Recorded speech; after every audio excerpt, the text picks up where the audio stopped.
But you know, when I came across these, I asked myself an interesting question. Did these really make me a better musician or a better player? I came across these recently and I wanted to share them with you. Do you all remember getting these in your magazines, your guitar magazines? These instructional videos. You know, the mighty Andy, he's still going strong. I know that I've seen him do some True Fire courses. Look, these are fantastic. These were just DVDs that would come in the magazine, and this was our way of learning back in the day before YouTube. And you get to see some incredible players up close. Like, this is one of my all-time favorites, Paul Gilbert. It was just so awesome to watch his technique. And the mighty Danny Gatton. This is fantastic. And I came across the granddaddy of them all. This is gonna blow you away. Look at this. Eric Johnson Hot Licks video.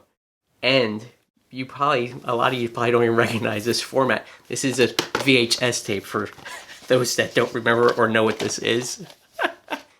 Nowadays we just stream things, but this is the old mighty VHS tape. And then of course it came with all the tabs to break things down. They just don't do it like this anymore because, again, everything's on YouTube or you can stream these. But you know, when I came across these, I asked myself an interesting question. Did these really make me a better musician or a better player?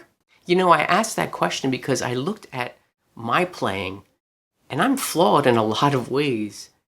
Two of which being my rhythm is not very good. And number two, my ear isn't that good. And I have to wonder, is it because I'm from the generation where we started to watch guitar players and we did less listening and playing to albums?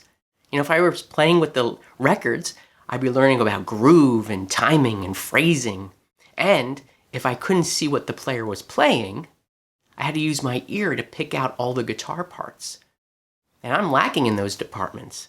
So I have to wonder, is that because I grew up in this era when we started to see these instructional videos? And the same thing applies to YouTube videos or even online guitar lessons nowadays.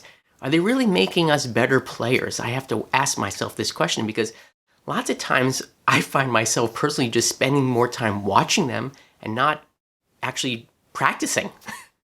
Another interesting thing about these videos is a lot of times they're just licks, which is great. I mean, you got to build up your vocabulary, and who doesn't want to play Eric Johnson licks all day?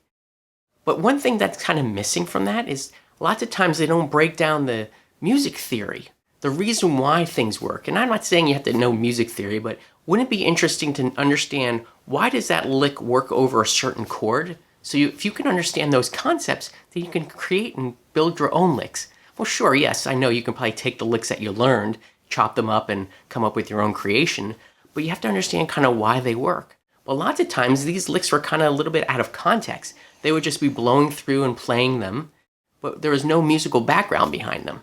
So sometimes there's just no musical context for the licks that they were playing, and I think sometimes that could be a little bit detrimental. Another interesting thing that I recall from Paul Gilbert's second video is that he referred to his first video and he mentioned that he forgot to talk about something incredibly important like dynamics.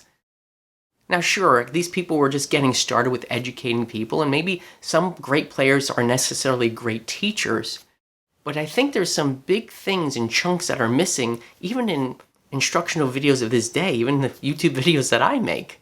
So I'm not saying these videos are bad, they're fantastic. It's always great to watch a great player play and to share their knowledge with you. But there's no substitution for hard work. You gotta make sure you put the practice time in. Less watching and clicking on videos and more picking up the guitar and playing. And do yourself a favor. Do it the old school way too. Put on one of your favorite songs and just play to it 10, 15 times, whatever, a night. And get that song ingrained into your blood, into your DNA. There's really no shortcuts for playing the guitar, but that's the wonderful thing about it. It's a lifelong journey. But this is a message to myself as well. I need to make sure that I just spend more time on other things other than watching videos to learn how to play.